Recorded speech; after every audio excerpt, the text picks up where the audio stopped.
Hello and welcome to Road Test Rabbit. In this video I'm going to show you what to do if you get in your car and you try and start the car and the key won't turn. This is something that's very common. It happens to just about everybody at some point in their lives. They get in the vehicle, they put the key in the ignition, and it just won't turn. Now right now the steering wheel is straight, there's no tension on the wheel. If I put the key in the ignition and I turn it forward, the car starts up.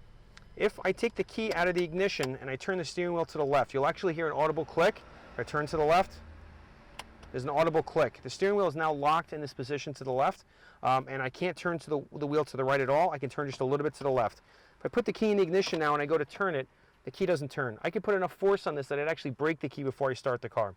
So it's very simple to fix this. If you get into a vehicle and you go to turn the key forward and the key won't turn, figure out which way you need to turn the steering wheel. Right now the wheel doesn't go to the right at all, but it does have a little bit of play to the left. So I put one hand on the wheel, I pull down just a little bit, and then I turn the key forward, and the car starts up.